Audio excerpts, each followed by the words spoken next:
Welcome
back. It's a brand new season of CGL.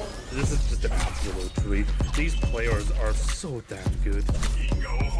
The talent on these teams is undeniable. Everybody on every team right now is making plays. It's going to be an exciting start to the season, and it'll just get better from here on out.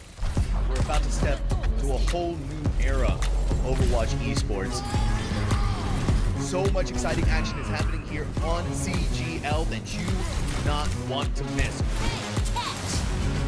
Look who's starting it all off, it's Raven. No one necessarily figure out what is the right way to go just yet. What a nice roll through from Peyton. He's just gonna solidify everything within those. Does come back, and Arsario gets the mech, but I don't need a mech. I'll kill 4 anyway. This is just a highlight reel for Arsario right now. They're making a statement in the EU Masters here. This patch is still incredibly fresh. There's so much to learn, so much to change about the way we play the game. NKC, but the shatter is colossal. Let's get it going. Trades keep coming through. Lores, you're gonna be able to find these shots true. Idu on the overclock with 2. Here comes an Avalanche immediately in back. Fine skills, slicing and dicing their way through 2-3. So back and forth.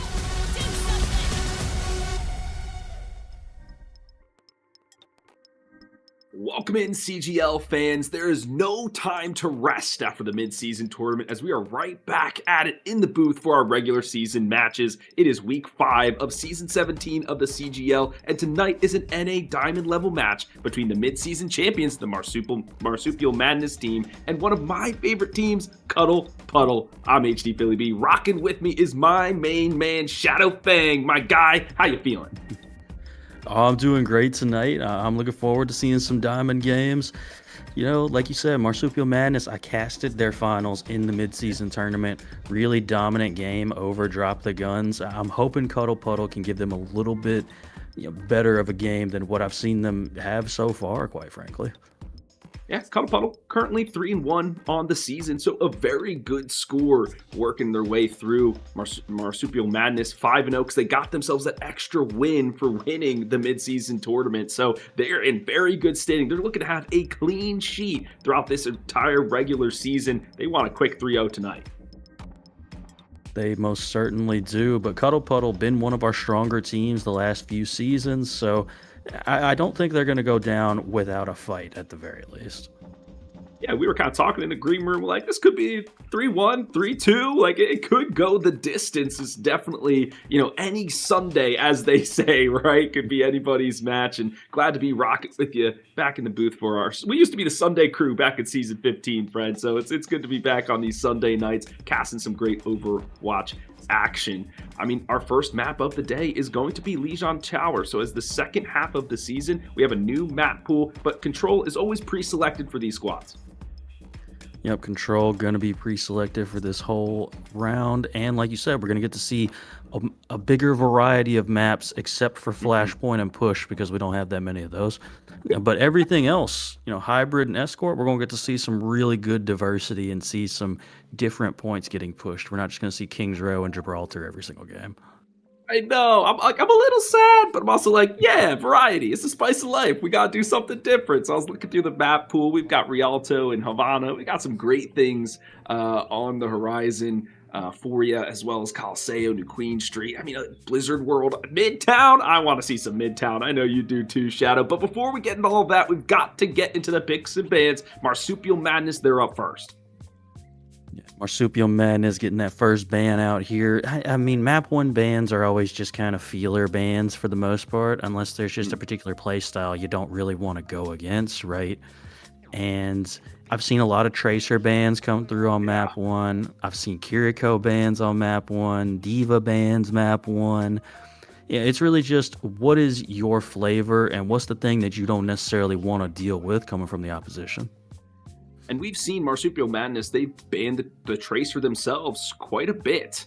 If not that, maybe the Lucio if they feel like they don't want to play it themselves. So there's a lot of opportunity out here, but it will be the Kiriko, the Fox Extraordinaire. She'll be off the board.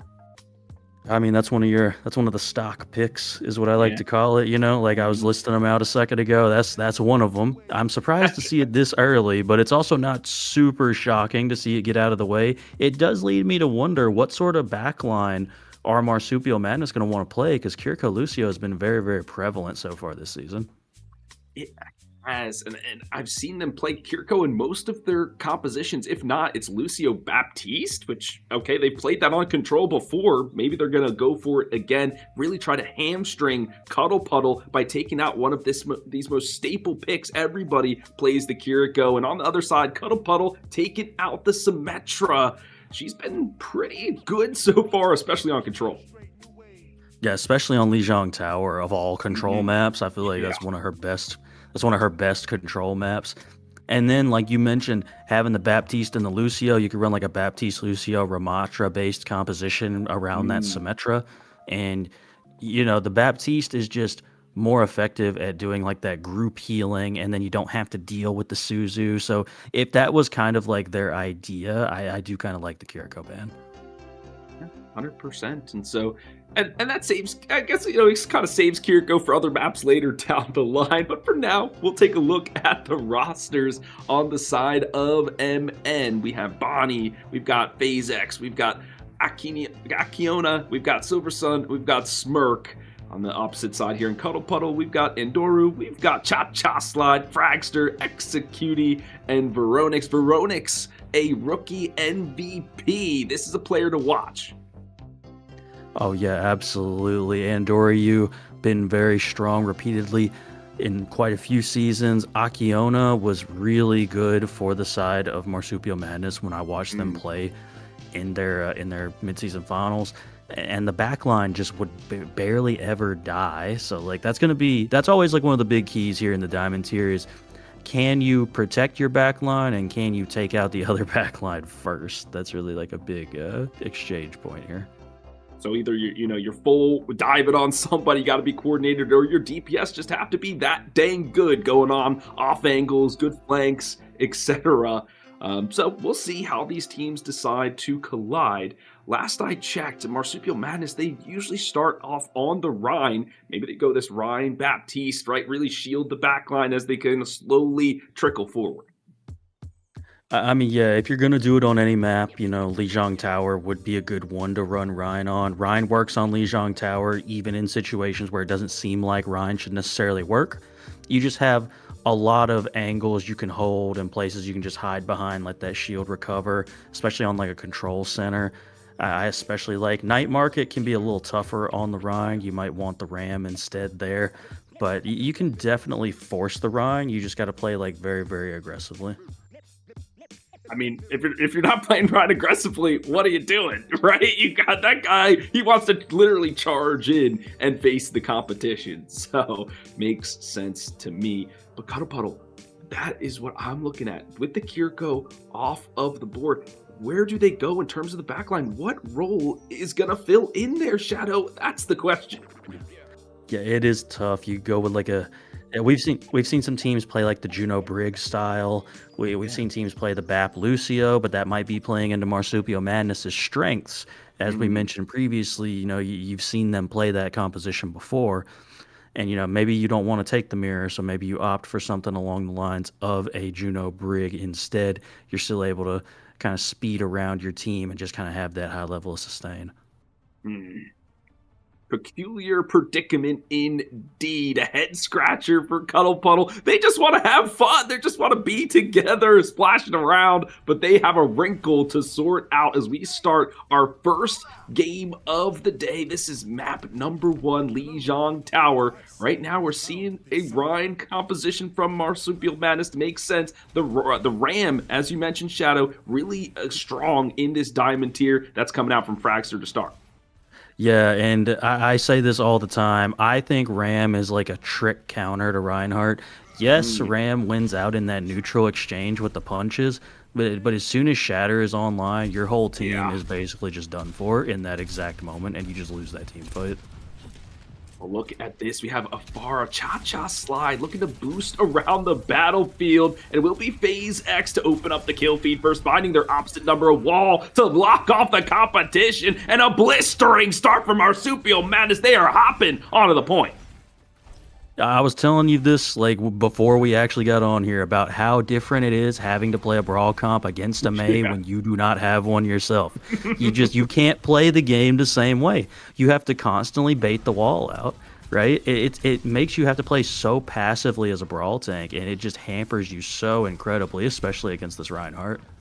And with the Ramatra, right, it's like, okay, if I get walled off, I can't really escape it. I have no verticality, and you can see him getting walled off right here. He's trying to block his way back to his team, but he's just being peppered with fire strikes and bullets, a barrage of missiles going his way. It will be phased to find the elimination. This tank can't step forward.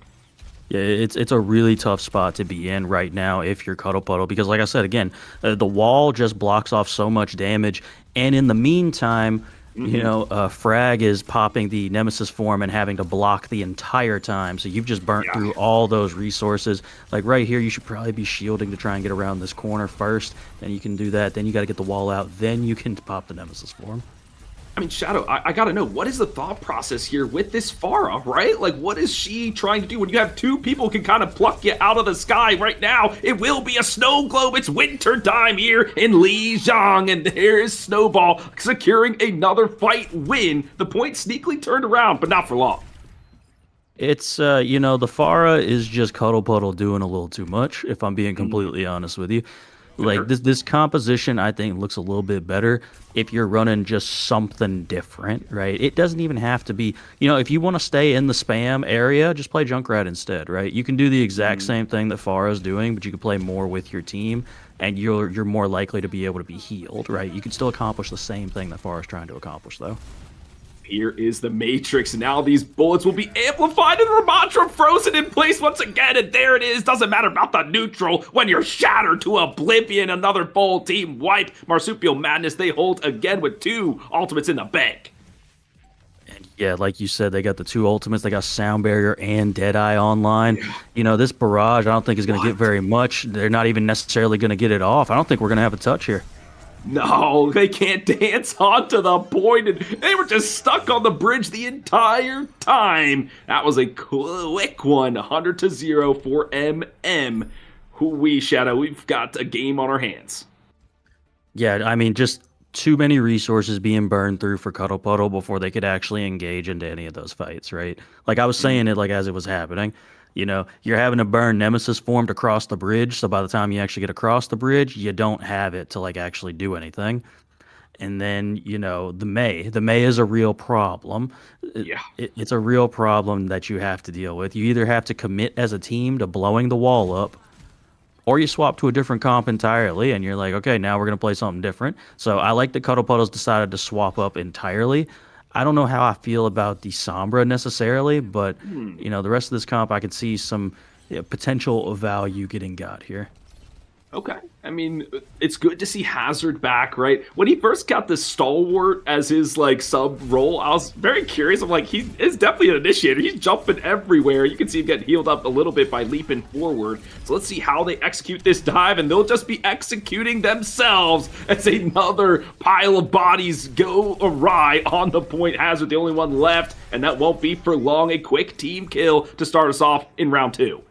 Yeah, it's just way too discombobulated right now from Cuddle Puddle. Honestly, I think I would like this comp a lot more if Andori was on, like, Sojourn. I think that would help significantly more. Getting that disruptor field out onto somebody, it at least gives you a target that looks killable to your team. Because right now, nobody looks killable to this dive right now, to my eye. You'd have to do it, like, pitch perfectly to catch somebody out. And I feel too, friend, is like maybe they need a better dive like a Diva instead of the Hazard, right? If they really want to commit to jumping on somebody, Venture trying to burrow their way into the backline, but it's Cine once again who finds a headshot from range. He won't be outmatched, though, by the side of FaZe. They get one for themselves. I ram into the wall, and it is just bodies dropping to the floor once more. The sweepers coming through to clean it up. Oh, man, it is just absolute dominance coming through from Marsupial Madness right now. They're about to come up on all 5 of their ultimates, too. Cuddle Puddle just does not have any sort of answer for this. They just can't figure out and engage right now. I mean, I would even think that, like, even swapping back to the Ramatra might even be better, because getting Ramatra slow in with the Venture Burrow is actually a really strong combo. Like, there's no combo with this team right now that you can just readily rely on to get a kill. Yeah, what's the synergy? Even if you do some economic pokes to get your what? Wait, what? The fire strike burning the Moira to a crisp, executing. No, she's so dead, and so is Fragster, splattered against his own rock. It's just free firing, free swinging onto the point. Check marks abound for Marsupial Madness. They've definitely got this one in the bag. Oh my goodness, this shatter is going to be like the easiest shatter of all time too. Like there's nothing you can really do to deny it again, just because of, like, the reality of the fact that you have to come touch this point. They have to contest, and they have to do it now. The downpour, better get your umbrellas out, and there they go. They commit, but they have to get past the snow globe first. Might as well expand all the ultimates you can. The shatter is utilized, but they're all locked in place from the downpour. The kills, though, not coming through for Marsupial Madness. It's a turnaround for Cuddle Puddle. They are splashing onto the point. It will be a turn in overtime. I mean, that was just a great downpour, honestly. Like, the downpour ended up turning the entire fight because you were finally able to just have everybody sit still for just a moment, and that was allowing, like, Cha-Cha Slide in particular to just get a lot of damage off on that Venture. Cha-Cha Slide smoothing and grooving. They are doing well on the Venture. What am I? I don't play DPS often, Shadow, but when I do, Venture is one of my picks, believe it or not.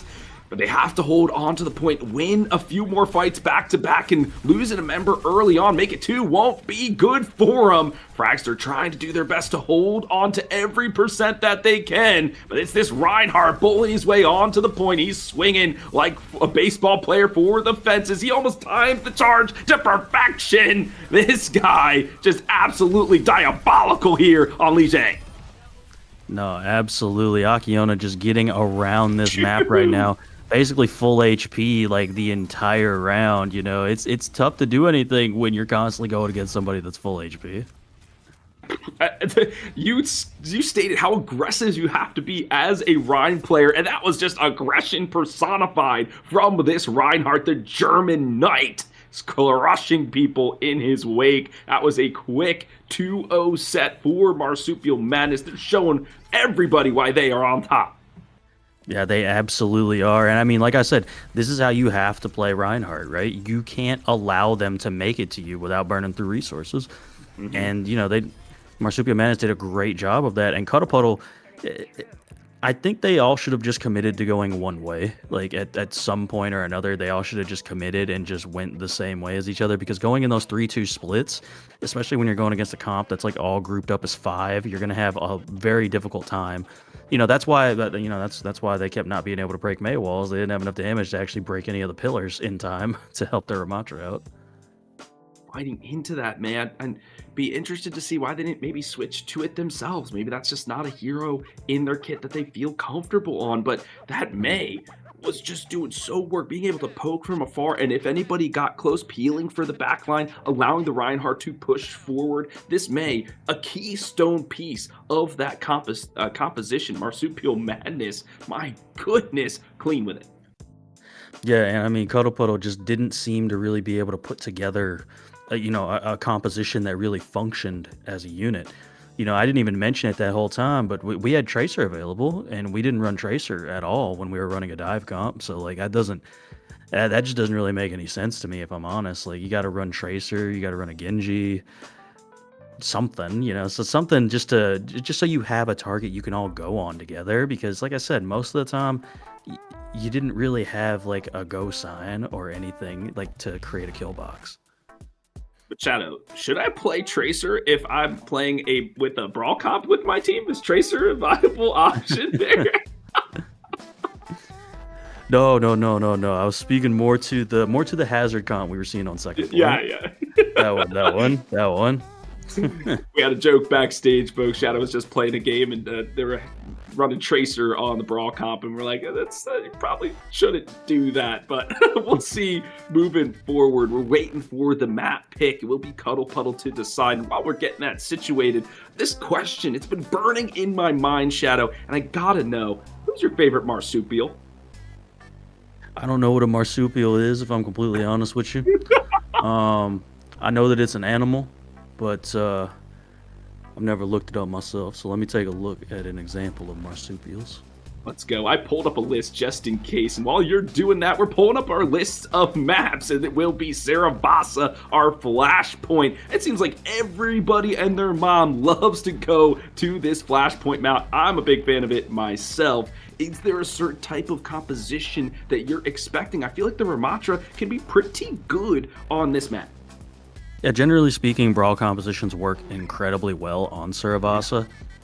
I've grown pretty accustomed to running some Junker Queen myself. I think it works pretty well also, for very much the same reason, but you have to play it to that same level of aggression that, like, we were seeing the Rhine being played on that last map, right? You have to be, like, in there all the time, getting the heals up, you know, doing a whole bunch of things like that. I think Cuddle Puddle is going to ban Reinhardt. I don't think that's necessarily the right thing to do here, but I think that's what they're about to do.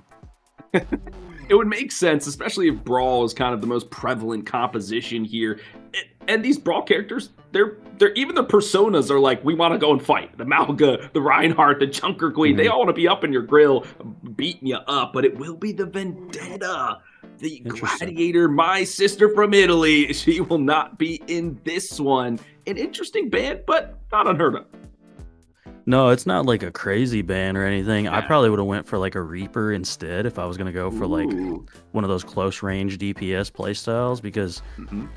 I've seen a lot of people starting to shift towards Zarya Reaper now, away from that Vendetta, just because that overhead slash and the reduction of the lifesteal have just kind of hampered her a little bit, and it's easier to play Reaper more consistently. Marsupial Madness, though, gonna ban out that Ramatra, which airs us more towards potentially a Rhine duel, or maybe we see something like that Junker Queen I was mentioning before.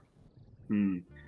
And is this almost like it's just similar to like the Kiriko pick, right? You're hamstringing your opposing team by taking away something that's comfortable for a majority of folks. And we've seen Cuddle Puddle play the Maratra time and time again.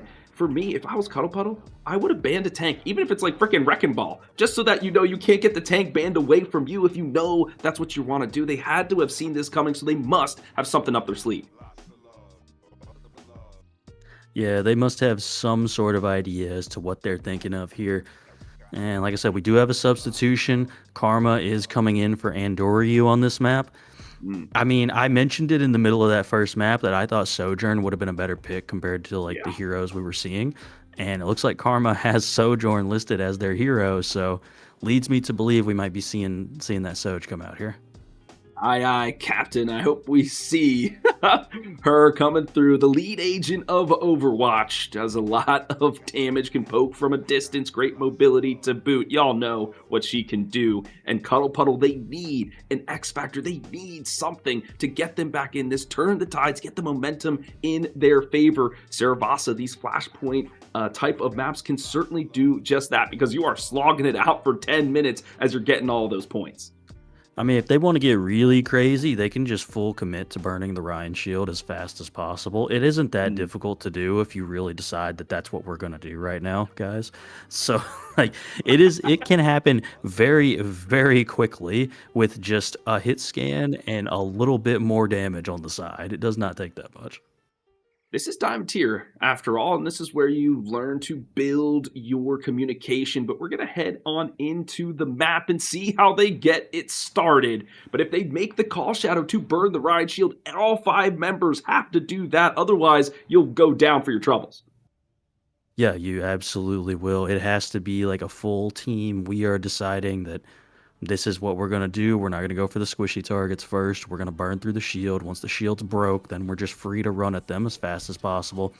It is looking like, though, Marsupial Madness potentially going to be going with this Doomfist-based composition. Cuddle Puddle going to be opting for this Hazard.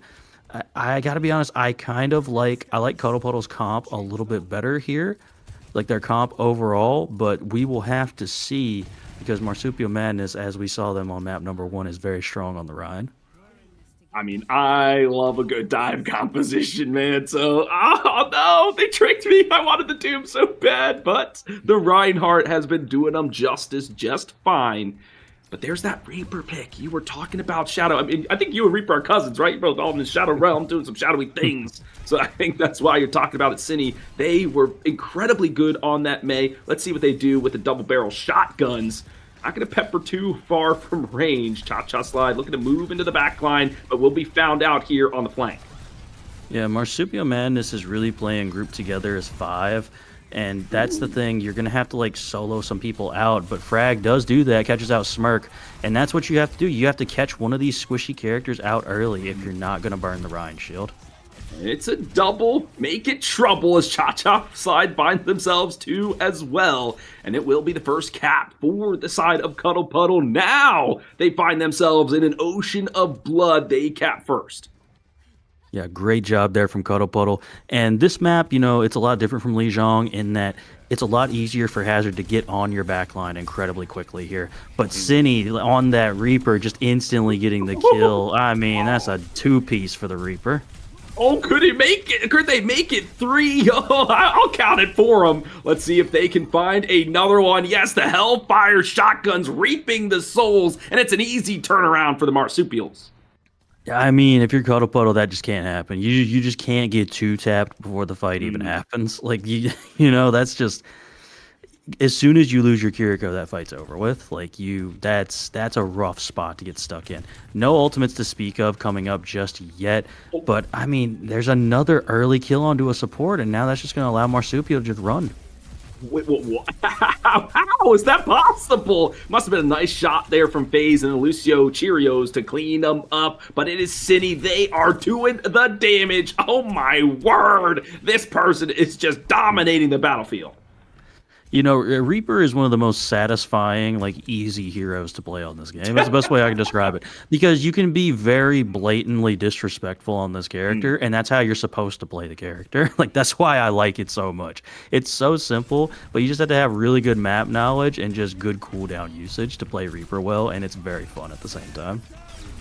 Hey, it's lore accurate. He's kind of a punk, right, in terms of Overwatch, but it's the excavation elimination time. The tectonic shock is separating the battlefield that allows Fraxer to do the work. The Burrow to stay alive for just enough, and a team kill will come through, but one final touch here for the Marsupials. They have the tools to do it. Yeah, the tough thing is that sound barrier difference right now. Silver already on sound barrier, and you can see Ver right there only going to have 54%. That's how you have to play this, though. Great play from Cuddle Puddle going aggressive with these ults.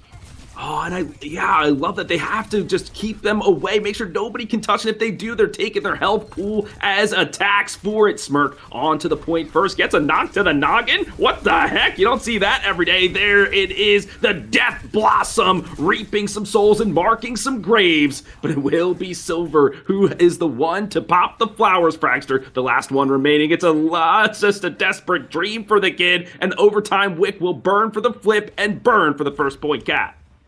It really was that sound barrier, right? The sound barrier difference right there was massive, because just being able to have that much extra health and just being, you know, you don't really have to respect the other team that much while sound barrier's online. You can just run at them with no regard for your life.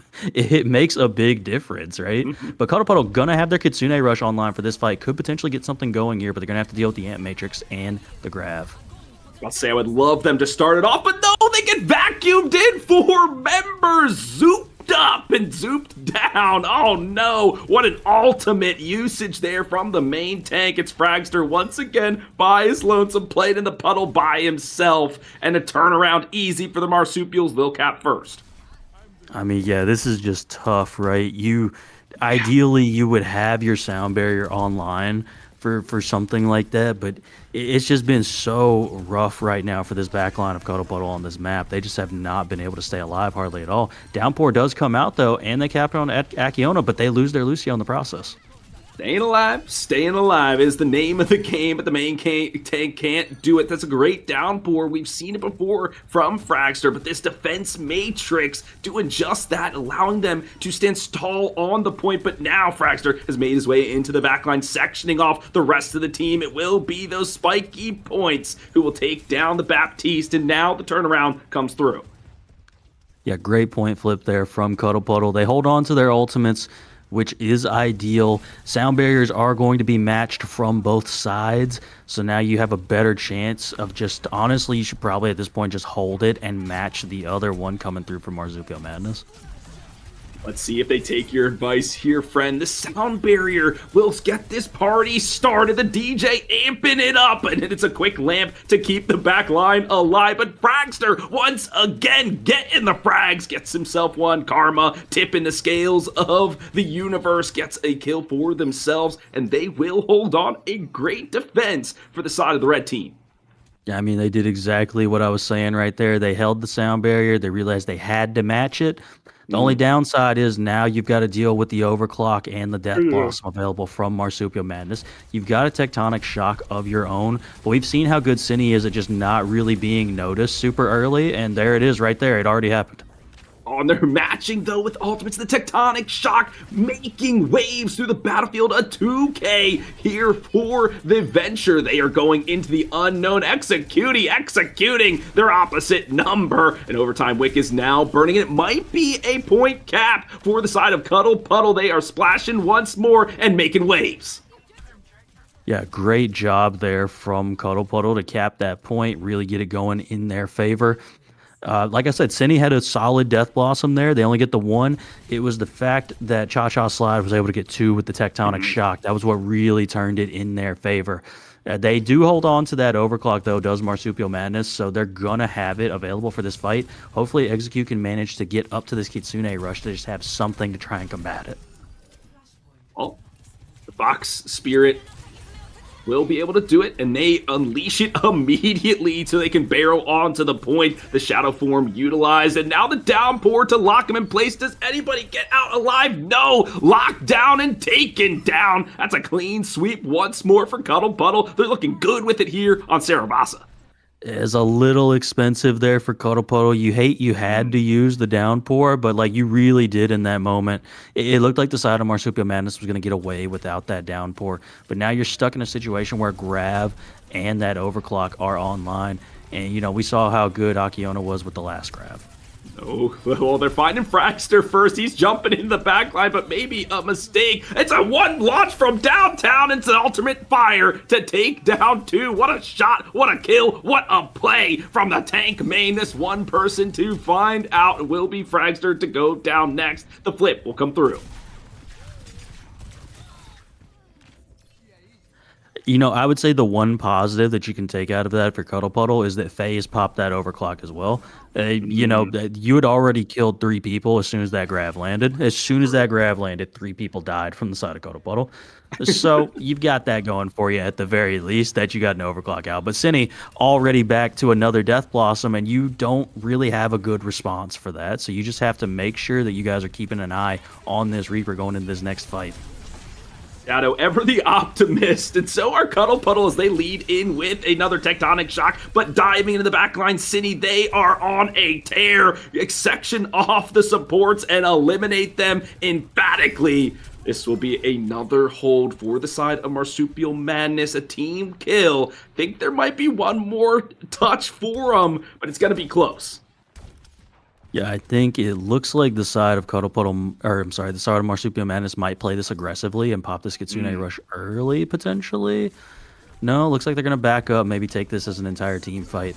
Sound Barrier engage is going to come through from Cuddle Puddle, and that's going to be matched out by that Kitsune rush. Rush, let the Kitsune guide you to a victory on this little sub point here, but Fragster once again trying to split the battlefield using the Jagged Wall to great effect. This it's a stalwart, or is he an initiator? Only time will tell. The Downpour now to lock a few members in place. The Stalagmites tripping up, and in overtime they find the kills they're looking for. They will turn it around. They do indeed get it to go their way. Like I said, though, it was the same as last time. It's a little expensive. You don't necessarily want to burn that Downpour and the overclock, but you did end up having to, right?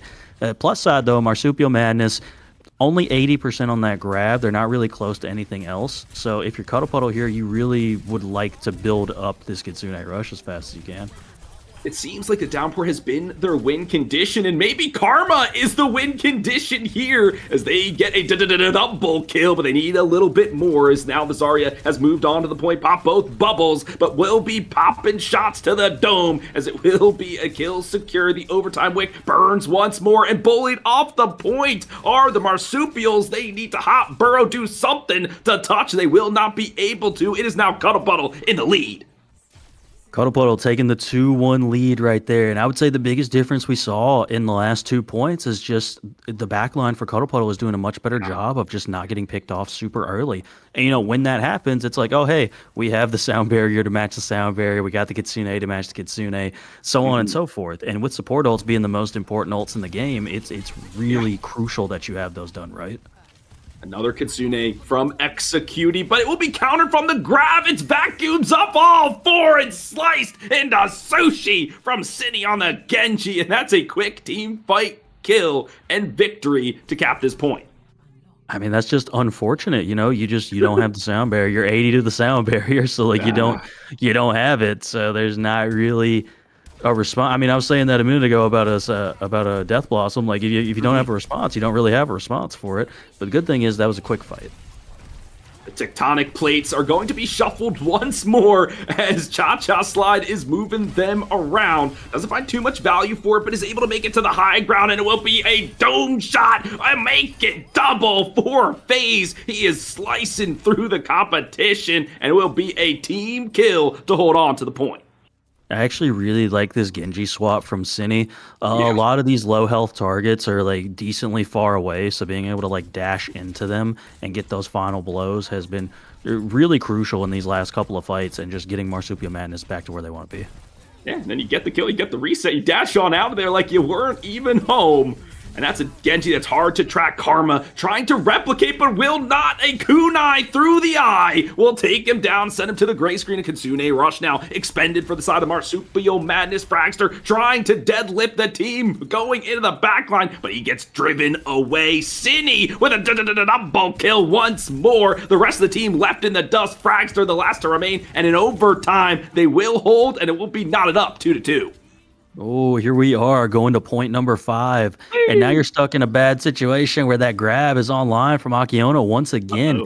Blade online too. I don't think you're necessarily going to need to combo those two. From what we've seen so far from Akiono, the grab alone will probably be enough here. And the Kitsune Rush, it's usually they've been waiting for that combination. If they get Kitsune Rushed on, they use the grab to stop the pace, right? Halt them in their tracks. But now they have the ultimate economy advantage. So do they utilize it early? Try to make sure they keep the point. But if Cha-Cha goes down early like this, they won't even need to. Another downpour, no umbrellas in sight. It will be the Zarya, though, to dance around the point, but ran out of bubbles. Sorry, need to go back to the shop to collect some more. A nice way to drive them from the point. Karma, the one leading the pack. I mean, once again, it's the downpour, right? Fragster's downpours have been like incredibly crucial for Cuddle Puddle to like win. I would say a large majority of the fights they have won on this point have been because of downpour. So it's been a really key ultimate. And now you're in that situation like you were talking about earlier. You've got the Kitsune Rush here to potentially do something. I thought I heard the Kitsune guiding somebody, but it will be the Dragon Blade instead. They were all taught by the same woman, so it all makes sense, but the Shimada brother must get something done. They have to secure some eliminations. Cine, they find one, but the rest of the team has fallen behind them, and it will be a hold. Nothing used, Shadow, here on the defense. No, nothing used at all. You managed to hold on to that Kitsune. You're getting close on that tectonic shock. The blade did come out from Cine, didn't catch anything. I would say the big thing here, though, is that you've got the sound barrier advantage if you're Marsupial Madness, and we know how crucial that's been in some fights as well. The ultimate that you have to play around. Do they run on the point followed by the speed? Do they find a grab? They launch it willy-nilly right onto the Lucio ball. The poor DJ goes down, but now the Kitsune Rush is free to be utilized. The excavation initiation gets a triple kill, and in overtime, the team dismantled, and Cuddle Puddle will win on Sarabasa. We are tied up 1-1. Oh man, Cha-Cha Slide really coming through there at the end. You know, we were talking about how crucial Fragster was for a large majority of that series, or for a large majority of that map on the Hazard, but Cha-Cha Slide was doing incredibly well. I rarely see people get elims with Tectonic Shock, and just it was consistently getting like 1 to 2 kills over and over again with that ultimate, and I was very, very impressed by it. And I mean, you know, I see the comment down here in our live one chat. This is only the second map that's been taken from the Marsupials the entire season. So Cuddle Puddle, you're really giving the Marsupials everything they want right now. And you think that MM would have such momentum after that mid-season tournament. They just feel like they're on top of the world. They could beat anybody, but the Cuddle Puddle is slipping them up here just a little bit. I love the way they worked that composition. It took me like 100 games and many flames in chat to get that Tectonic Shock achievement, okay? So I know what it's like to get value from that ultimate. It feels good if you get more than one kill. Cha-Cha Slide moving and grooving out there. I got to point out, too, I said it on map 1, if you just swap out this Sombra for a Sojourn, I think this comp looks a lot better. And, you know, you swap that one little thing around, and getting Kiriko back, of course, is also pretty important. But, you know, getting those 2 little swaps, all of a sudden this Hazard comp looks a lot more like a composition than it did on map number 1. That is just the, you know, those little micro moves that Overwatch is known for that it makes it so impactful. Well, folks, we need to take a break. The teams need to take a break. We are going to send it to a break. We'll see you in just a few.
Memories.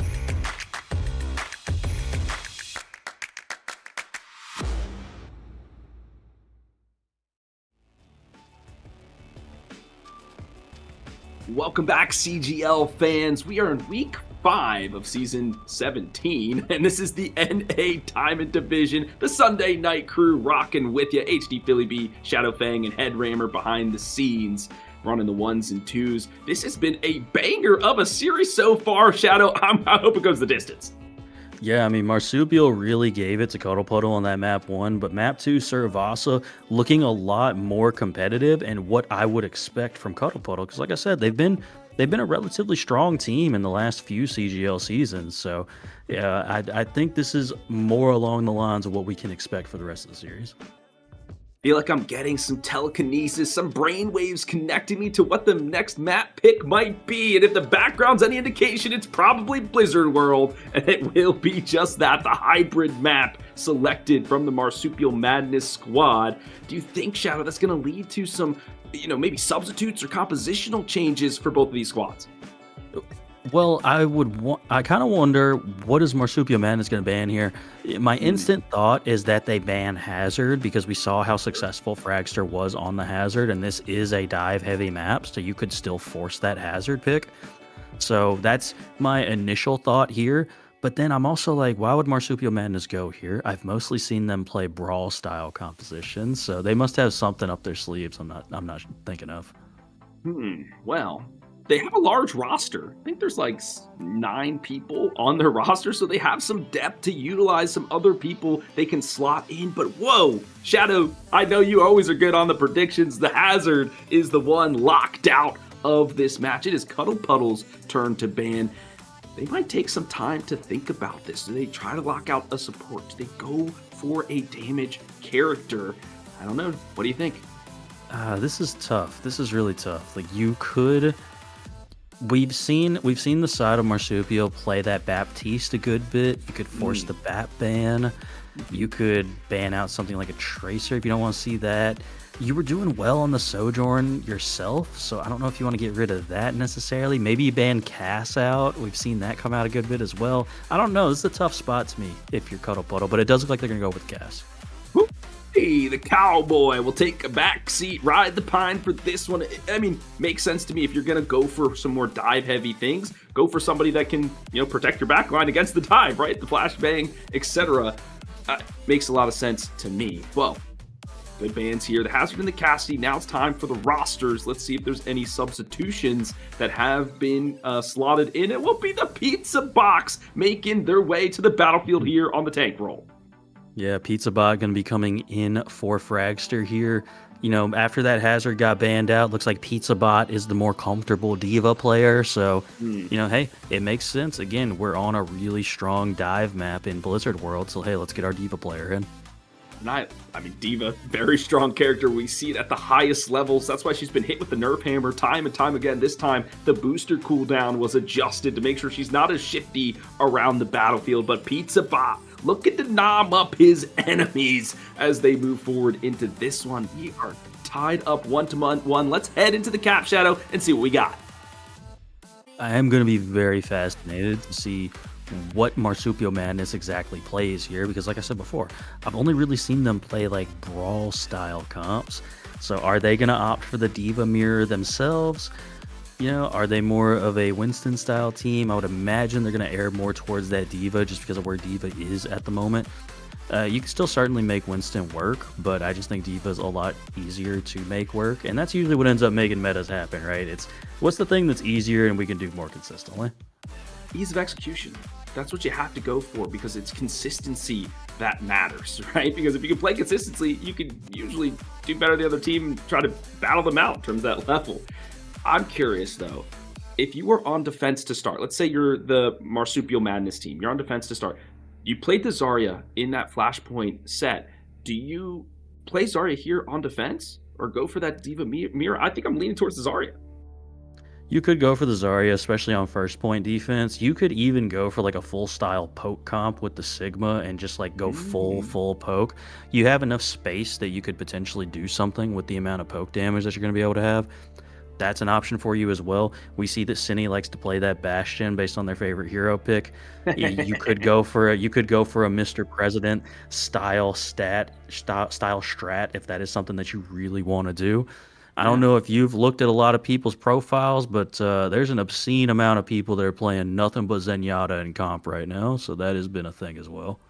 I mean, Zenyatta is literally my favorite character. He's the image on my phone background. That's how much I love that guy.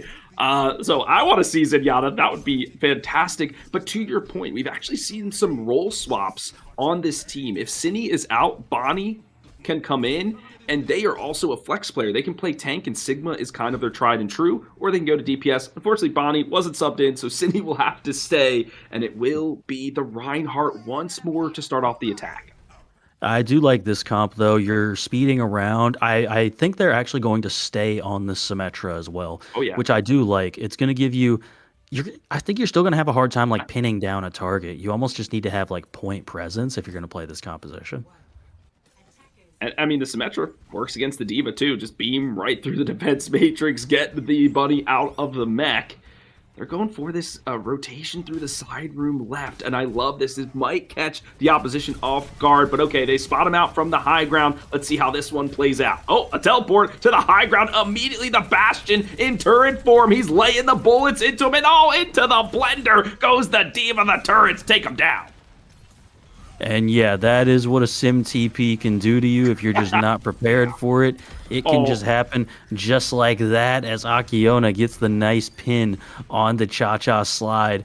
And I mean, again, Cuddle Puddle just doesn't seem to really know how to deal with this Rhine comp. And especially now, you have to deal with the fact that that teleporter is going to be on your head. You have to somehow bait out the turret form and the teleporter. It's a lot of cooldowns that you have to bait out before you can really go aggressively against this composition. Hero shooters are all about ability usage, right? Understanding timers. How do I provide enough poke or a flank or distraction to get out a lamp or get a speed boost away or teleport or Suzu, whatever, and then find my opportunity to go. But almost the opportunity is of the gray screen is the Reinhardt, but somehow stays alive but leaves his members in his dust. That's where the dive comes in for Pizza Bot, and he puts a good delivery out for their deaths.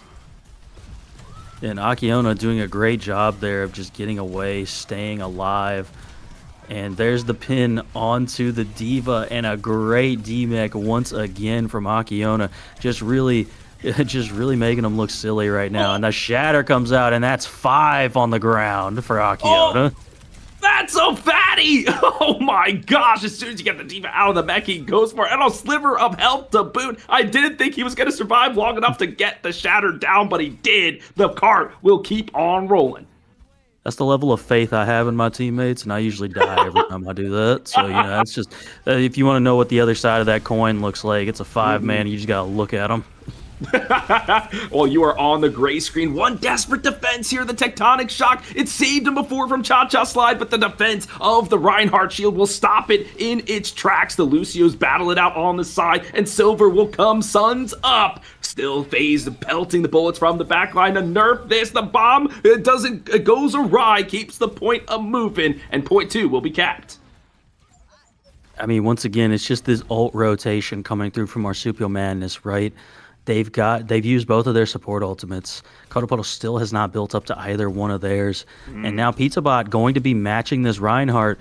But again, you're trying to match Reinhardt. You don't have a Symmetra or like a Mei. You've got a Pharah on your side. And I think it's just going to make it incredibly tough for Pizza Bot to just play this normally because there's so many things you have to worry about as Ryan. I think I see the tech here. Oh no, Pizza Bot dismantled. But the Pharah, I just feel like you can get the Bastion against it. Even Smirk in the backline as the Baptiste can get you out. Or a Flame Strike, what to the heavens, clips the bird's wings and sends the Egyptian to the spawn room doors. This cart hasn't stopped for even an instant. Oh my goodness, Shatter's about to be online again. Looks like Karma's potentially going to be going for a flank here with that overclock. So let's see if they can get something going. They're trying to end it now, but their life might be ended. This Bastion on a tear. The overclock, though, cuts through him. The plasma rifle doing the work, but Akiona is bullying their way onto the point. There will be no one left to defend. All 3 points scooped up here for the attackers. It was one of those meanwhile back at the plot kind of moments when we were watching the flank Sojourn and Lucio there. You know, it was a good try, right? They had to do something. We have one overclock in a dream. Maybe if we could catch them on a flank and get everybody to turn, we could do it. But the Bastion held strong, held the space, allowed the tank to move forward, get the objective over the line. It is a hero shooter after all. It's about the objective, not necessarily the kills. I mean, I just want to point out, too, what I said on map 1, right? Remember how I said if you want to get rid of the Reinhardt, you can just commit to getting rid of that shield. And, you know, we saw how very quickly that can happen. You can force a counter pin, right? Akiona did force a counter pin out of Pizza Bot, not allowing them to get away as well. Like, there's a lot of different tech you can do that can go in your favor. And it looks like Marsupial Madness on their defense going to be opting for the Emere and the Mei now. So, you know, again, it's just a situation where if you're Cuddle Puddle, yes, I was going to say you can't play the Rhine into a Mei without a Mei yourself. It just isn't a good time for the tank player. And maybe this is some psychology where it's like, oh, maybe we've tricked Cuddle Puddle enough to feel like they have to play the Rhine, that they might come out, at least for one push. We can wall them off, pin them, just win a quick team fight, just get at least a minute or so off the clock if we can. But Cuddle Puddle going back to their roots, full-on dive composition for them. Let's see what they can do. It's going to be a situation you're going to want to try and take that high ground immediately. Just stay away from the Reinhardt. That is going to be your key here. But the Emre, this is a new wrinkle into the plan of double frag grenades quickly into the choke, and now the D.Va's walled off from the supports. No healing coming through, but the Foxtrot has to be expended to get to the point as best they can. That's good for the Kiriko, able to stay alive in this one, but Emre is just pelting FaZe, executing people left and right. They are indeed. And see, it's just a situation where, like I said, if you're going to play this composition, the whole team has to go high ground. You can't have half of you sitting there fighting a Reinhardt and the other half is going to the height. That cannot be how you do this. You got to just full ignore the Reinhardt. Right? Because if you try and fight this Reinhardt head on, you're going to lose with the comp that you have. You just don't have the sheer damage output to immediately take him down. You need to take down his support system first.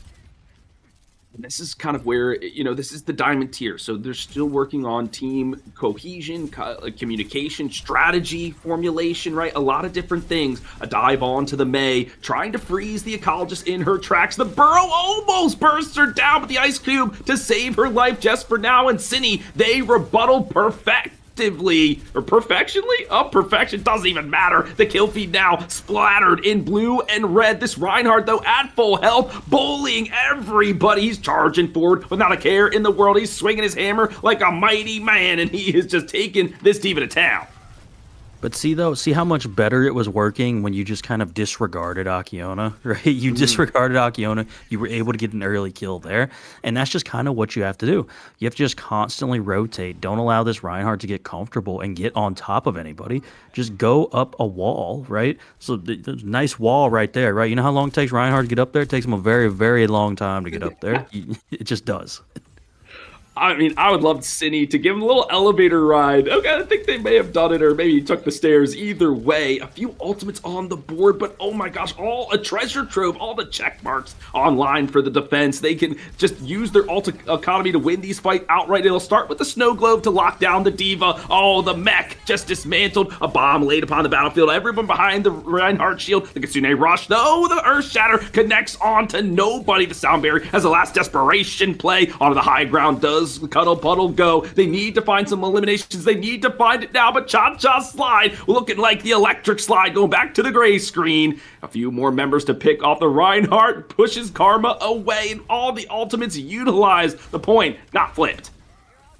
It's another tough moment where we're just seeing a lot of one-on-one fights happening from Cuddle Puddle, right? You're in a situation where a pin by a Reinhardt is enough to stop what's happening, and that can't really be the case, right? Like, your fight has to be better planned enough to the point where one single pin into the back line by Akiona isn't enough to just totally derail what you're doing.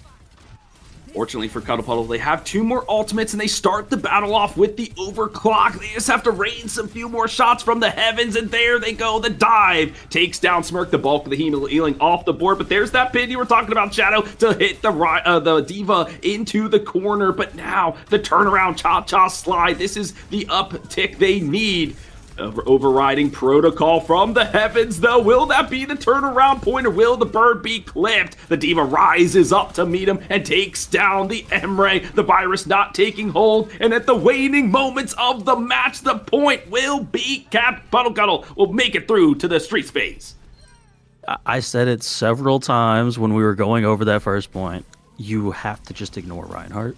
It's a really hard thing to do because he's gigantic rectangle man, but you gotta just ignore him and go after everybody else, right? Because he can't do anything to you unless you're right in front of him. If you're not right in front of him, he can't hurt you. He can hit you with a fire strike, all right? He can do that. But like outside of that, he can't really do anything to you, so you just gotta play out of his range at like all times.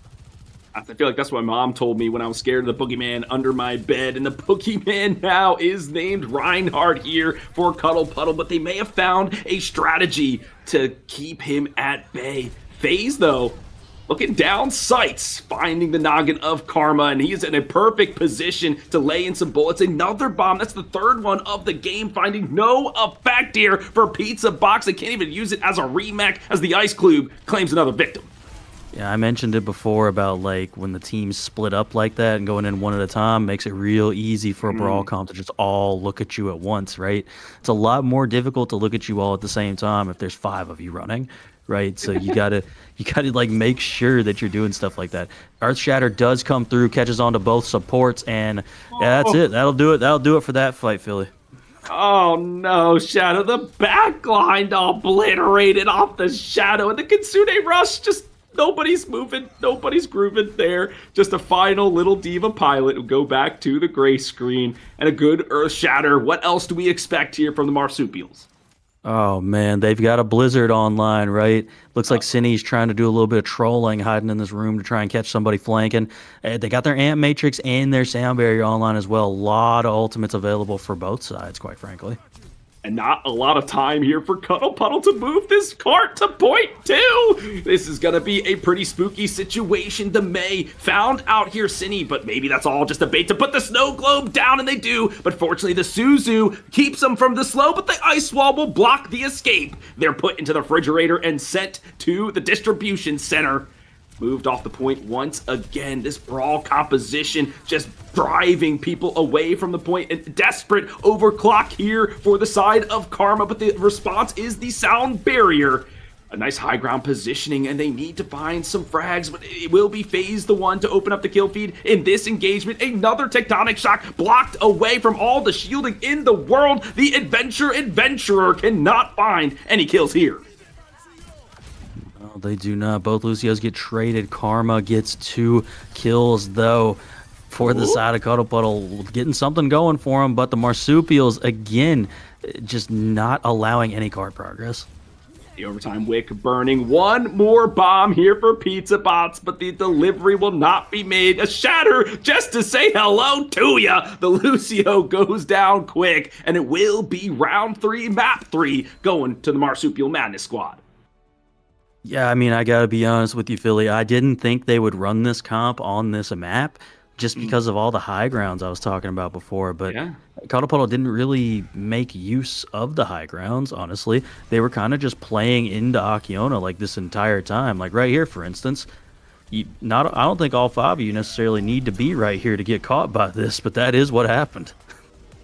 And we thank our observer for capturing that moment, because a 5-person shatter, you don't see that every day, especially I definitely don't. So a great little image there, and Headrammer, of course, hitting the 1s and 2s. And speaking of 1s and 2s, Shadow, we find ourselves at 2-1 here on week 5. Just one more map win will do it for the Marsupials to keep their win streak alive.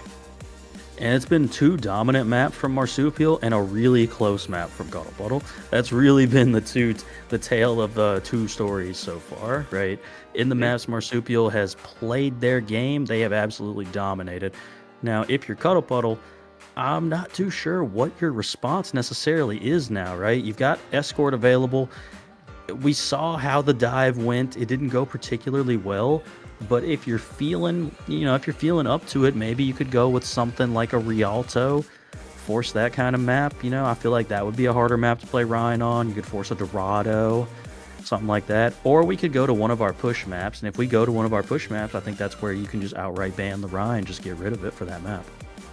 I was thinking push, because it seems like Cuddle Puddle, when it's more of these set plays, right, where you need an offense and a defense, they seem to struggle a little bit. But when you kind of can be free-flowing with it, like a flashpoint, a push, maybe a control, they do a little bit better. So I would go for a push if I was them, to see if they could swing the momentum in their favor and go from there. And you're right, I think the ban phase would do them some good, right? Get that Ryan off the board, force something else for them to play. But Shadow, you still haven't answered a question. I know you're a businessman, so I'll circle back with you. What is your favorite marsupial? The crowd needs to know the answer. I decided to go with the koalas. I really like koalas. Koalas, they're kind of assholes, basically. They're very rude. Yeah, he's like, yeah, no, me too. You should see me in my day job. I'm a big fan of wombats. They've got butts of iron, actually. That's what they do. They hide in a hole, they put their butt out so the predators can't actually bite them, because their fur is so dense. So wombats, very silly. But the marsupials, not silly. They're mad, and they want to win this game with 3 map wins in their pocket. I think we could go to the map screen now here, Shadow, and see which one these teams have selected. Gonna be curious to see what way they might have went personally. We do not know just yet, but Shoot. it'll be here shortly. I am going to be like you and predict push. Because every time I try and play 5D chess, I'm wrong. Because to me, the 5D chess play here is to force a map where you can't play the Rhine, and then you run into push on the last map, right? So like I would say that's the play, because you could end up in a situation where you're stuck on Havana, and Havana is actually a pretty decent Reinhardt map. Yeah, I think if you can get through that first like uphill push, then I think it's okay, because there are a lot of those high ground spots where you can have some snipers and other people pestering you, whittling down your shield. But it is my favorite escort map in the game, Junkertown. We're going to the Outback. Oh, it's the Marsupials. Makes sense. Yep. This is where Cuddle Puddle is trying to take them to execute them, in a sense, right? Take them to their home field. This leads me to believe we might be going into like Sigma mirrors potentially. I don't know. Our team's still playing Sigma like that on Junkertown, because I tend to kind of default to Sigma on this map a lot of the times. I think I do the same when I'm trying to get out of the spawn room door, because I think it's just so close. You're just like going through a barrage of, bullets and mayhem, that the Sigma just feels pretty confident going out there. But before we get into all that strategies, the X's and O's, we have to go through the bans. Cuddle Puddle will be up first. They've got 40 seconds on the clock. Will they go for the Rhine? That's the question. This is a map where you can get rid of it just because of the fact that Symmetra is going to be on the board. Like, you can get rid of the Rhine here. It could be the play. Or you could be playing, like I said, that poke style composition, and I think as long as you're able to just poke out this Reinhardt, it won't be able to be played, especially on a map like Junkertown. Yeah, I mean, you really are just assaulted from all sides if you are the Reinhardt walking through the streets. The Cuddle Puddle team taking all the time in the world to figure out what they're gonna select. The timer as reaches 0. They get extra time. Okay, another 60 seconds. Okay, they go for the May, and that makes a lot of sense. They just this May and Rhine composition has just been working so well in tandem. Yeah, I mean, there's a reason that anytime you would see Rhine get played in like pro settings, it was always with a May. It's just because of how well the two pair together. They're both trying to do the same thing. They're both trying to get people in close quarters and fight them. So it makes perfect sense. Marsupials with their ban though, I'm curious if they're going to ban Lucio, actually, which I find very fascinating, because I don't necessarily know if we were going to be playing Lucio on this map anyways. Yeah, it could just be, I don't want to ever say a throwaway ban, because I feel like all these teams have a strategy. We just may not be privy to it. But it could be because they've been outclassed in terms of the economic get up, in terms of the ultimates, right? The Lucio player for Marsupials has always seemed to have the sound barrier a step or two ahead of the one for Cuddle Puddle, and so if they want to switch to it, they don't want to be behind. We will have another substitution though here. Fragster back in the fray. Yeah, Fragster swapping back in for this map. We've seen Fragster play a lot of that hazard, so we could see more of the hazard on this map, but I'm of the mindset that I really do think potentially going for that full poke style might help you in dealing with Akiona's Rhine, right? If you're having difficulty destroying that shield, it becomes significantly easier when all 5 of your characters just shoot at the thing that is in front of them. And that's like their default. And as you said, he's a big rectangle man, so there's a lot to shoot at, whether he has a shield up or not. And especially with how we talked about how close that spawn is, that maybe having a Bastion, an Ashe, a Sojourn on those high grounds, just shooting down on this Reinhardt, he doesn't know which way to look, and then maybe you find an opportunity there. So, okay, a lot of things to think about. But in terms of the backline, there's no Lucio here. What do we go with? The Kiriko and something else? Do we even try a Brig and Ana? Like, what are you thinking? Like I said, if you're going with the poke comp, I really like the Bap Zen or the Bap Iari, whichever one you're stronger at. I think is going to be the play if you're playing the poke, right? But you have to be playing the poke specifically in order for that to be a viable choice for you to make right now. If you're not playing that, well, then it becomes a little bit more complicated where, like you said, you could run a Kiriko Wu Yang. I've seen that played a good bit, actually. That could be an option for you. You could go the Juno Brig. That is still also an option. I think Orbital Ray is still a really solid ultimate. She can still output a lot of healing. I think I haven't seen the Wu Yang in a long time. Of course, when a new character comes out, they're really strong. People are figuring out how they mesh, this, that, and the other.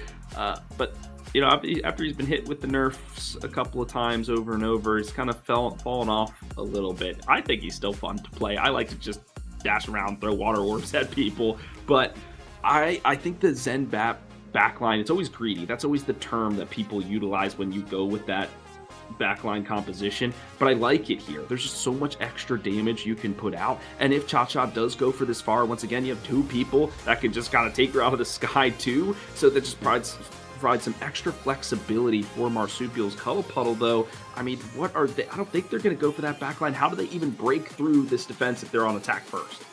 I mean, it's a tough ask, honestly, because the only thing we've seen Cuddle Puddle have success on is that hazard-based composition, and I feel like it's going to be really hard for them to cross space, depending on what Marsupial Madness is necessarily playing, because there's a lot of just open area on this map. There's more cover than there used to be, but there's still a lot of open space where you can just get fired upon constantly. Okay.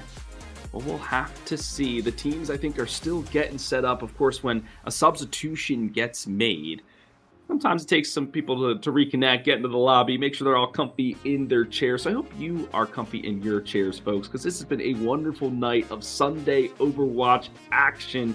Couldn't be more elated to be in the booth this evening. All right, I think finally the God in the sky is telling me we're ready to go down into the Junkertown. Shadow, let's do it. Here we are, Junkertown. Been a while since I've seen this map on a cast. I seen it in my game the other day. I had a good time playing Iari on this map, so I hope to see it again tonight.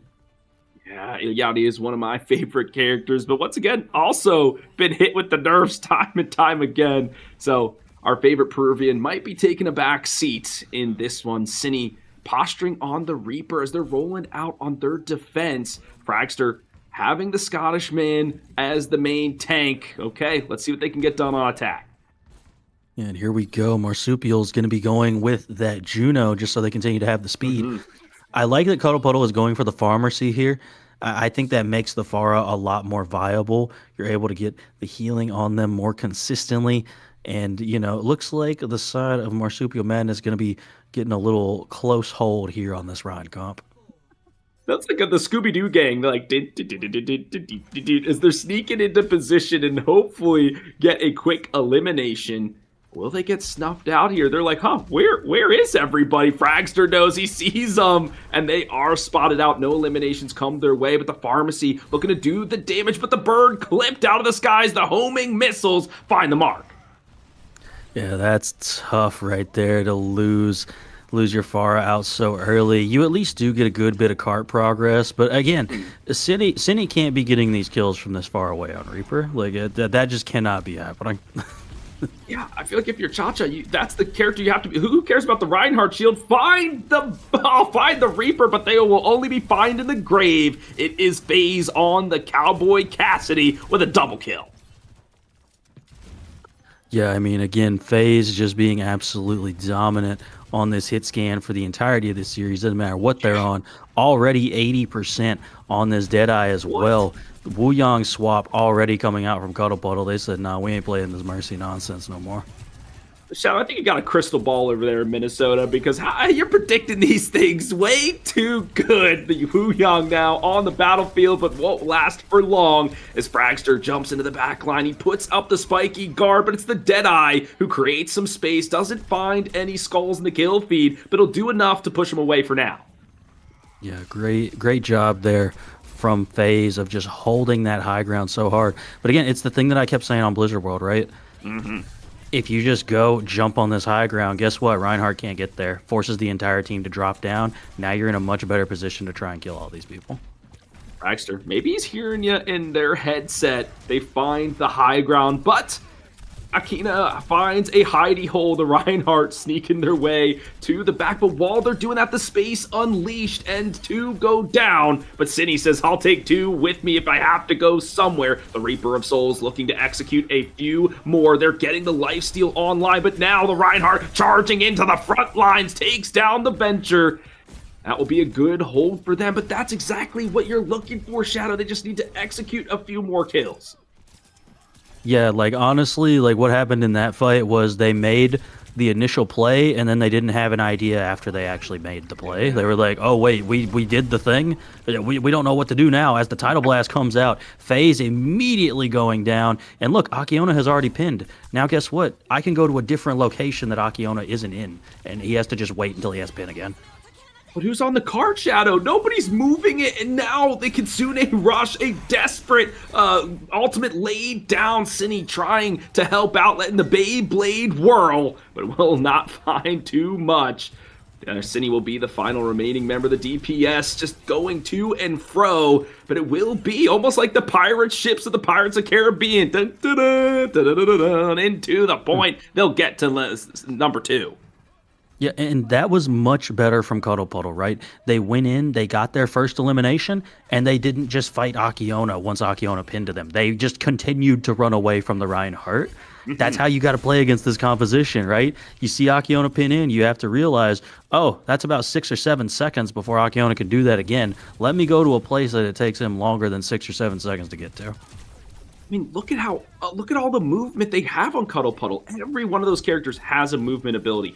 Force this Rhino to commit and then just sidestep him, do something. But it will be the orbital ray now called from the satellites of Mars to help heal and damage the team. They don't get any elimination, some space regained, but you'd like a little bit more off of such a crucial ultimate.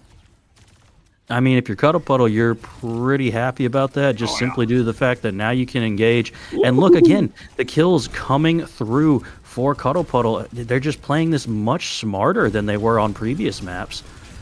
And look at Fragster getting the kill on Akiona as well, because that's another thing. If you solo out the Reinhardt, guess what? It's a lot easier to kill Reinhardt when Reinhardt is not being supported at all.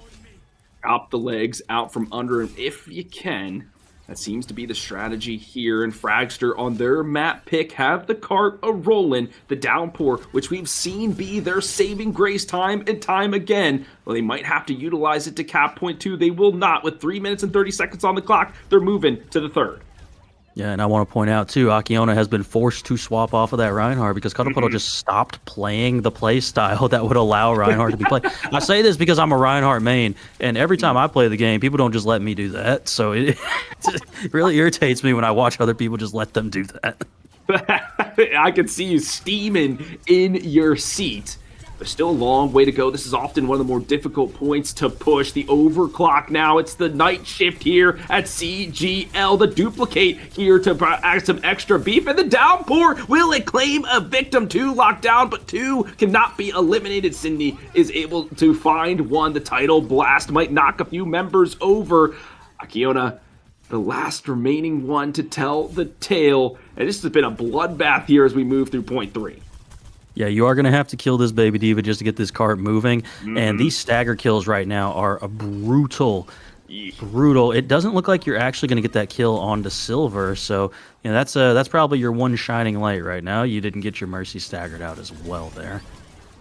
Well, it doesn't even matter, as the flank from Karma will send the Angel to the hospital. That's where Dr. Ziegler wants to be anyway, not here on the battlefield. Karma now firm control of the high ground. 2 minutes remaining. The overclock I thought was to be expended, but it's the Tectonic Shock instead. To the high ground goes the Venture into the unknown and sending FaZe into the ether. Still some work to do here for Cha-Cha Slide, trying to take out the Echo in the air, but a bomb, no value from it. Kitsune Rush layered on to the point to keep the cooldowns a-humming. Fragster finally eliminated. The dive now free for the Diva, pressuring people off the point, going to the backline to just try to level the playing field, but they cannot find the kills. It's FaZe on the Ash turnaround to get a couple. Oh, yeah, and a great swap coming out from FaZe there. Ash incredibly strong on this map, so I really like that swap here. And, I mean, if you're Cuddle Puddle, you probably should have just held that Kitsune rush and waited for a team reset, right? Fragster had been dead for like a few seconds before you decided to pop that ultimate, and I think you would have liked that better in like a full team fight. But coming in this next ult, Cine going to have their copy. They had a really good downpour the last time they copied, and I mean Karma gonna have this overclock. They've been really strong on this Sojourn overall so far. The Sojourn's gonna have to do a lot, but they can't go down. The hazard now duplicate. There's too many renegades here in Junkertown, but oh my goodness, bursted right out of it, but a parting martyrdom. The sticky bombs will take down the Wuyang. Karma, they've been extremely effective in a point-blank range. The plasma rifle with a headshot sends the Mercy to the gray screen, but still the cart is stagnant with less than 30 seconds remaining here, Shadow.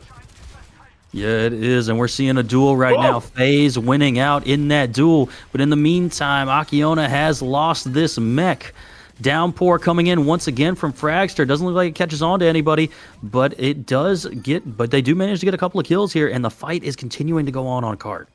And it will be ending shortly, as only as little Kiriko remains with 5 seconds left. Cuddle Puddle able to capitalize. They claim all 3 points here on Junkertown.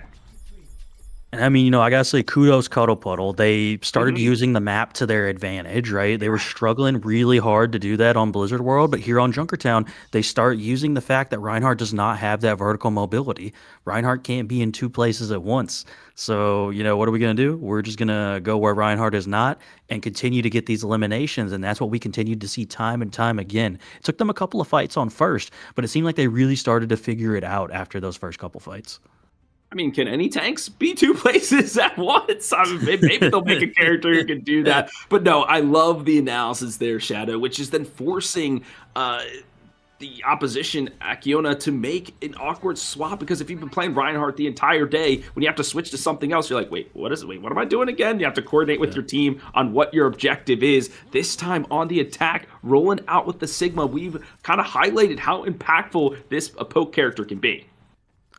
Yeah, especially on this map, Sigma has a high floor. That's the best way I can put it. Sigma has a high floor. Maybe not as high of a ceiling as like other characters, but Sigma's floor is so high that it doesn't even necessarily matter, because you can just get a very high baseline value, especially on Junkertown. Lots of things to aggress against, and of course in the final moments the players always give us something to think about. A change to the Golden Horse will be what is due. Orisa immediately stampeding onto the high ground. A javelin launched into the ether.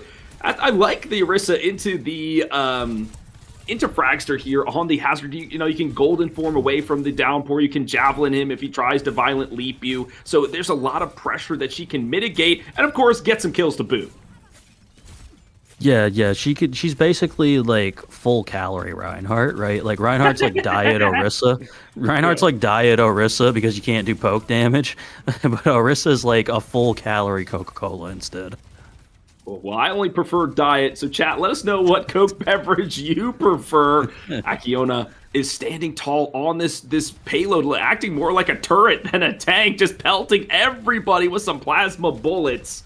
Slowly but surely inching their way, but their supports are being left behind. This Mercy struggling to find a foothold. Now a turnaround, and it's of course on the back of FaZe with a Herculean effort to take down Cha-Cha Slide.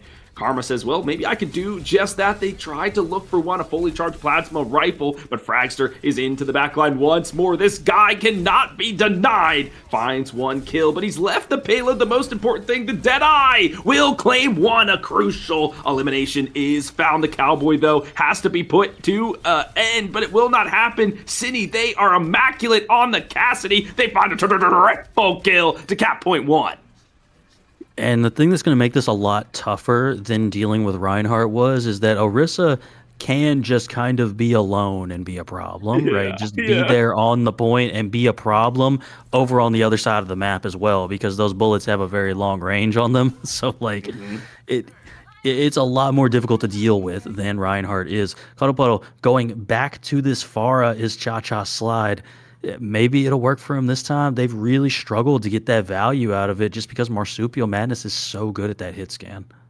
I don't know about you, friend, but my screen has gone dark. Oh, okay, and we're back. Thank you, Headrammer. That's why we trust you with all the stuff prod side. Fragster has the downpour that's been their saving grace for multiple games this series. The Golden Form now utilized. This could be the opportunity they are looking for to stabilize. Free firing in the background is the Cowboy, but Cha-Cha Slide onto their tried and true Pharah has found an opening pick, and now the dominoes will go tumbling after a hold here for Cuddle Puddle on defense. Yeah, this is a tough spot to be in because, like, FaZe in particular has been incredibly good on this hit scan, and now you've got a pocket Ash that you're dealing with. And you saw it just a moment ago. Cha-Cha Slide just died to dynamite damage. Like that's how bad it can be, right? Tidal Blast is coming out onto Fragster, though. They catch onto one, immediately taking down Cinny.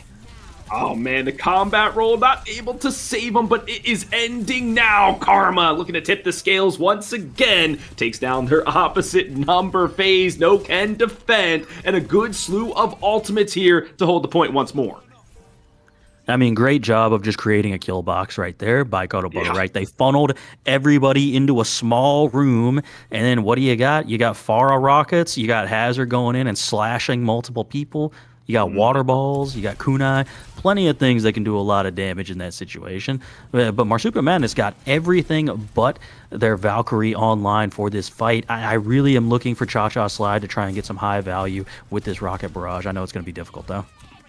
That you better be screaming for Bob, because I know I am the sixth man. You love to see the robot butler in action. The Kitsune Rush, though, will be layered across a helix on the battlefield from both of these Kiriko supports, but blown to smithereens is Fragster, looking like a frag grenade, and off the back of two ultimates, they'll roll on through to second. Yeah, getting through here with plenty of time to spare. It's looking like, what's that going to add, another minute and a half? We're looking at, 3:45 on the clock for Marsupial Madness. And, FaZe just getting another one. This is the problem we were seeing on map number 2, right? Those supports going down very early. And there's another one. You got to stop peeking. You got to stop solo peeking this Ashe. This Ashe has shown you they are a problem. What? My God, done did it to him. Here is FaZe. This pocket Ashe, looking like pocket aces, almost finds themselves a quadra kill. And I mean, it's like I'm saying, you got to stop solo peeking. Like we keep seeing one person just peek their head out and die, right? You can't have that happen. Your tank's got to be your engaged person here. You need to know exactly where FaZe is located, right? See, you weren't checking for FaZe, and what happens? You just get lit up immediately as you walk out.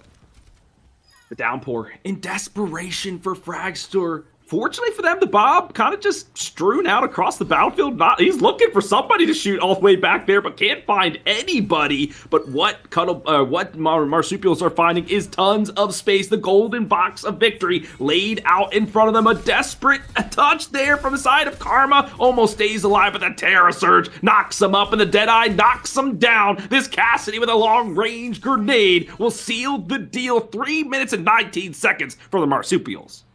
Oof, 3 minutes 19 to 1 minute. I will say, though, Junkertown is a map that you can just steamroll this through an entire second cap with only a minute. So don't be too shocked if it does go that way for Cuddle Puddle. You still have an opportunity here for sure. I would say, though, the main thing, if you're Cuddle Puddle, you need to make sure that you at least get through first point. If you can get through first point is incredibly holdable on this map defensively. Yeah, 100%, my friend. But they only got 1 minute to do it, and accruing an ultimate in 1 minute is a tall task. But if they can do it, they might be able to crack open the defense. But it will be the Marsupial Madness team to attack first, so that's a saving grace, because if they have a great defensive hold, then they know at least where the golden box of victory will be and where they need to get to. But with the blistering pace of the Marsupials, I mean, they are hopping, they are jumping, they are burrowing their way to what could be their 6th victory of the season. It is certainly looking that way, Phil. It really is. It's going to take another just heroic performance from Cuddle Puddle. And I mean, I got to say, I really hope we don't see the Pharah come out again, because you're going into like 2 hit scan players that are incredibly strong in Cinny and FaZe. And I think you're just going to have more success on something else. And it looks like they are going to be going for that venture this time. Okay, I was holding my breath there for a second, Shadow, but still, this Ashe is a mega problem, and there it is. That's like, what the heck? You can't peek your head out for even an instance without it getting blown off. And on the other side, well, while you're looking at one deadlock member, you're looking at another. That's Cine on the off angle, who's also shooting you with their revolver. It's a great shot there. Cha-Cha Slide has to do something to get to this high ground and dislodge these hit scans from their perch. Yeah, they are eventually going to have to do that. The cart touch obviously going to come through right here under this bridge, but someone has to engage at some point from the side of Cuddle Puddle, because if you don't, you're just going to be stuck here getting shot by FaZe over and over again. Well, it won't be Varnix, because they're in the gray screen after this, and neither will Fragster, because he will follow suit. This Ashe combination, I mean, FaZe is the MVP for me of this match. I mean, they're just prowess on the battlefield cannot be contended with. But City says, I've got something to say, Philly. I'll end this round with a quick double. It's a weird thing where, to me, it felt like that round Cuddle Puddle was so concerned about the cart that they forgot about the fight. Like, they were so concerned about the objective, they forgot that they actually have to kill the people on the high ground before they'll let them move the objective. Happens. Like, I mean, it is a hero shooter sometimes, like, well, especially in overtime, when that's like you feel like it's your sole objective. We've got 1 minute, we've got to get as much distance as we possibly can, but there are some sub objectives, and that's create space, find eliminations, right, position yourself. Well, only a short distance. The cart has moved. Now it's time for the Marsupial Madness squad. They've only got a short distance to go. Well, and I keep bringing it up over and over again, but if you were going to play that composition the way that Cuddle Puddle played it, you probably should just played Sigma, because Sigma will just kind of do that. Sigma will just kind of float on the cart, be there, and get high levels of value. Hazard doesn't really do that. Have you shot Hazard's gun from further than 5 feet away from somebody? It does, like, negative. I think people get health when you shoot them with Hazard's gun from far away. It does such little damage. That is very true. You do need to be up close and personal when you are on the Renegade. You're right. Those little stalagmites of chaotic energy or petroleum or whatever it is that's powering him, definitely not doing too much from far away, but they're trying a little sneak tactic of their own. They're going to have to do a couple of those and string them together if they want to win this one. 3 minutes on the board for the Marsupials to close this out. Yeah, it looks like Cuddle Puddle trying to get a little creative here. They do catch 1 kill on to Cine, though. Hey, it looks like they got a little something here with this Bastion-style composition. Okay, little picture movement here from Cuddle Puddle. Slipping up the opposition. Well, they got to do that at least like 3 or 4 more times, I think, here, Shadow, if they want to take us all the way. Yeah, they will have to do that. And that right there, oh, wow, I can't believe Akioto missed those spheres. Oh, that's tragic. That would have been the entire map right there. That was so close. Ever so shifty from Fragster, but still a load to trough through. Oh, but City says, okay, let me show you the venture. Finds themselves a 2K. Make it 3 for them. Give me the Quadra. Come on, City. The folks need to see it at home. Frag is the last one to go, and we'll take a rock to the face to send him to the spawn room doors, and a ride of victory, whole team in hand. They'll take this one 3-1. Marsupials, the G to the G. It was a pretty competitive game overall for Cuddle Puddle. I kind of wish they had figured out what they figured out on Blizzard, on Junkertown on Blizzard World, because Blizzard World, as a map, works very similarly to Junkertown in that you can kind of just avoid those low grounds, and I think it would have made that map a lot more interesting if they had been able to do that. Sure. And I feel like it was like when you're doing a whack-a-mole. As soon as they hit one problem down, another one popped up. As soon as they figured out the tank, well, the Ashe Mercy pocket combination was blowing their brains out all across the Junkertown desert. Tough look for Cuddle Puddle, but they put up a very good fight, especially on Saravasa. That one was anybody's game. So a lot to be proud of here, but they have some things to think about in this VOD review. Maybe scrim against some teams who really favor this Rhine composition and see how they sort it out in the future. Yeah, it can be very difficult to have to play against Rhine, especially if you're not going to mirror it, right? Because it's just so unorthodox, and It's funny to say that it's unorthodox when it was like most of what people played back in the early days, but you know, people don't tend to do that as much anymore, so it can be a little more unorthodox than what's normally played. Tank pool's expanded just a little bit, Shadow, since we started back in 2016, so it makes sense that the German Knight might take a back seat from time to time. Okay, Marsupial Madness 6-0 now on the season. Their map record now blemished, though, so Cuddle Puddle, they can hang their hat on that, put that on the fridge, tell their parents about it later. Like, Mom and Dad, CGL, we got one off the best team. Good job there, kid. But there's a lot more action, of course, here for the CGL. I'm just lining up to see if we have an interview, Fang. Be curious to ask this Marsupial squad a couple of questions. It looks like we will have an interview. So to get that set up for you folks, we got to send us to a break. We'll see you in just a few.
Cash and the ticket is yours.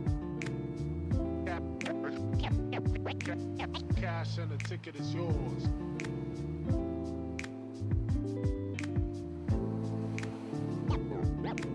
Yo.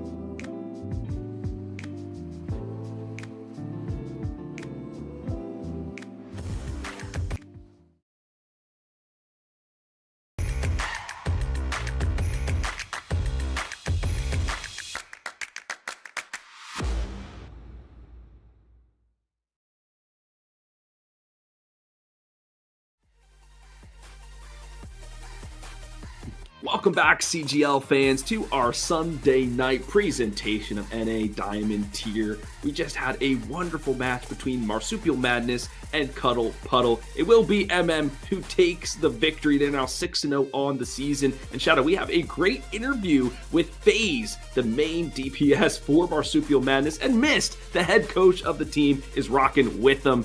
FaZe, we've got a couple of questions. My first, and Mist, feel free to answer this as well, is how are you feeling? You are undefeated so far this season. Wait, you want to go? Yeah, I'll start. Well, the team is very excited.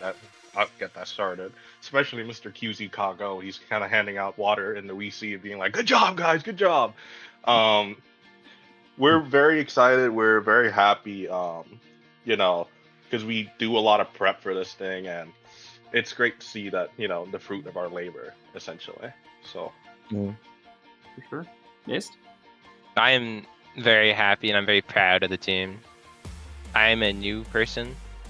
I worked a little bit with FaZe, and like the amount of improvement I saw from him from like even a few days ago compared to like this game was insane.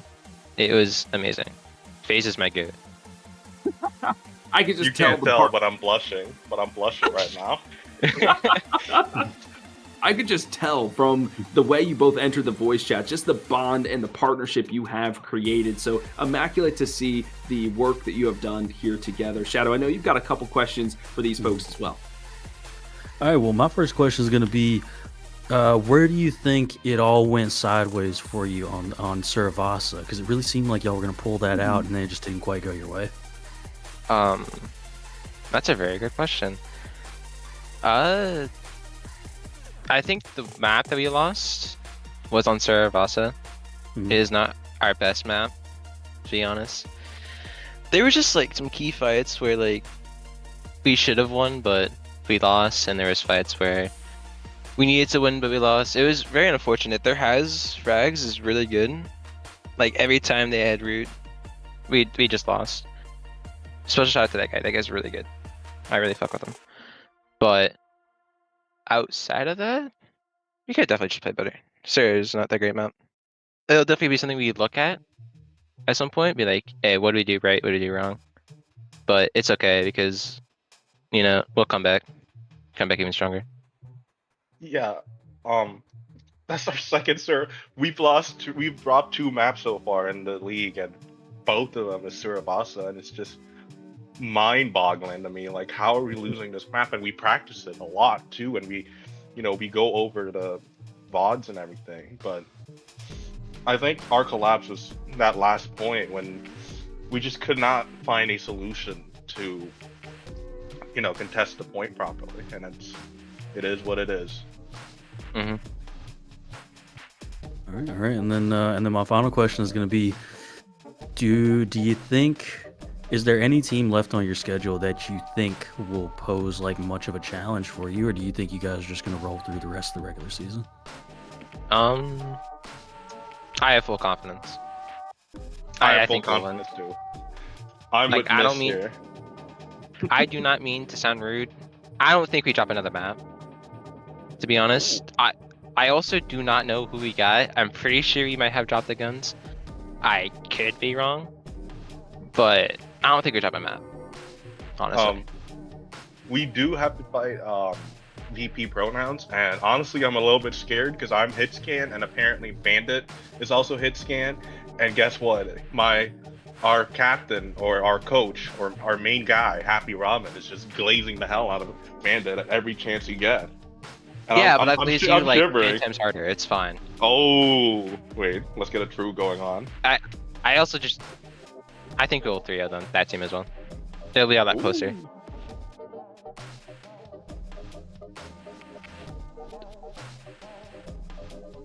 All right, then. Seems like y'all are pretty confident going into the rest of the season there. Well, Philly, you got anything else for him? Yeah, I want to. This is going to be directed at Mist first. For as a overall team, what is one takeaway from this series that you want to highlight for your team, or something that you might bring back to some of those bottom review sessions?